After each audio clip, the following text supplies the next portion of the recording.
There were like a couple times where you would come with me into like middle school or high school even, and after you leave, they would be like, "Are you adopted?" They would ask me if I'm adopted, or like ask me, "Oh, who was that?" And I was like, "That's my mom." It was like, "That's your mom?" I'm like, "Yeah, that's my mother." The amount of comments I get from like white people, like saying, "Oh, you look like Travis Scott. You look like A$AP Rocky." It's like, it's better than Lil Wayne.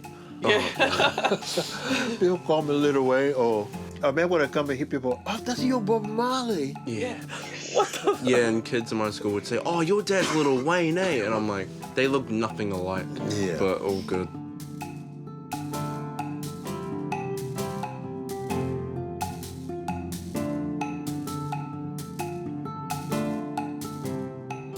My name is Nego Beto. I grew up in Rio de Janeiro. I met Mara in Rio, and then we started to live together and got married.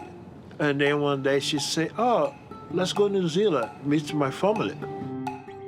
I mean, we have so many baby pictures of Jazz, but the number of baby pictures actually printed out of Jamil is so much less because, like, the memories of Jamil are digital.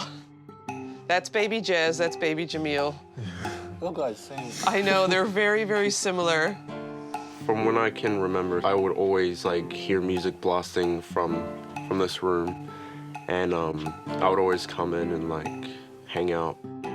It made me grow my love for music more. Like because of them, I really take time into what music I like. What the year was here? Oh, I don't know, maybe 1994, maybe 93. 1994. That was in Brazil.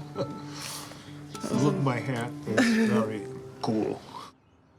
Yeah, we've been DJ for 20 years.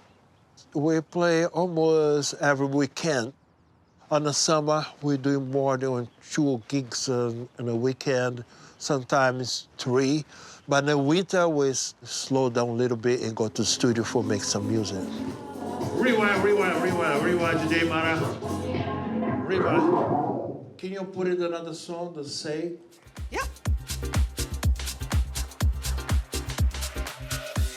I don't know about you, Jazz, but like, I get so many people being like, "Oh, wait, your parents are like Brazil beat, eh?" And I'm like, "Yep." "Oh, they're so cool. I would be so happy if my parents were DJs. Like, that would be..." And I'm like, yeah.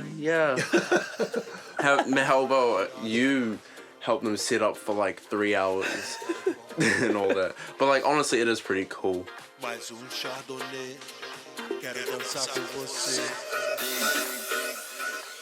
Okay, yep. Do you want to go ahead and put that on? Yep, go ahead and put that on. A lot of people ask about you and Jazz, too. Yeah. Whenever we do a gig, people are always asking, "Oh, how's Jazz? How's Jamil? I haven't seen him." Jamil's here? Jamil here? Yeah.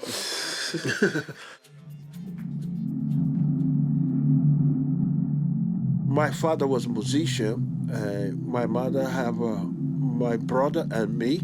He say, "No, my music is a priority. I'm sorry, I'm gonna get out of the house."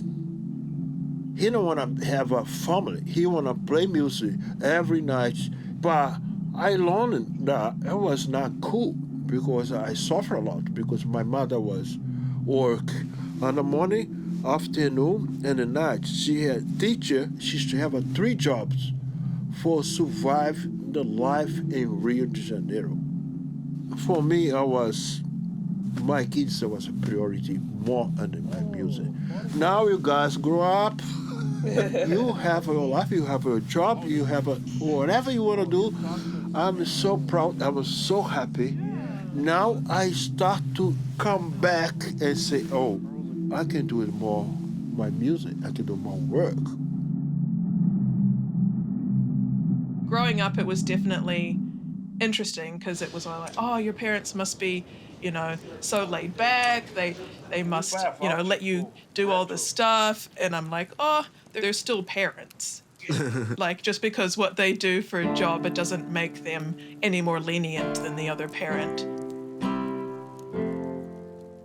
as a teenager, I didn't feel as trusted in like living here. I did not feel respected. I mean, I'm not saying that I was the perfect child. Like, there were things that I did that were wrong, obviously. But it was because I was like, oh, they don't trust me anyway. Yeah, it gave me more of a motive to do it because it's like, oh, they don't really trust me anyway. I'll just do it. I'm sorry if you feel that way, but, you know, it's not always how you think. I mean, hindsight is 20/20, and I'm always thinking of things that I or we could have improved in parenting. At the end of the day, like at the very core of everything, it was just like all love. Like we just wanted to do the very, very best that we could. We learn a lot. We have learned a lot. It's very important you have a very good communication. You know, that's to be a good father. Always I learn every day for be a good father because it's not easy. It's good, but it's not easy. I am glad that I was raised by my immigrant parents because it makes me different, and I don't know. Like, I don't know how to explain why it makes me different. I'm just kind of glad that I was raised like that. Thank you so much for coming tonight. The beautiful salsa, the beautiful people. We're gonna play now. You know, it's like a tree. You have to have the roots. If the tree don't have the roots, it's not gonna fall down. So, home for me, where you have a good times, bad times.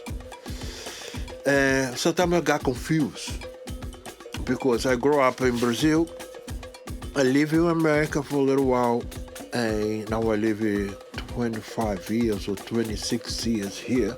And it's really hard for me to say where am I home. But at the same time, when I come here, I feel safe, I feel comfortable. I don't know how to explain. My home is my everything. Yeah.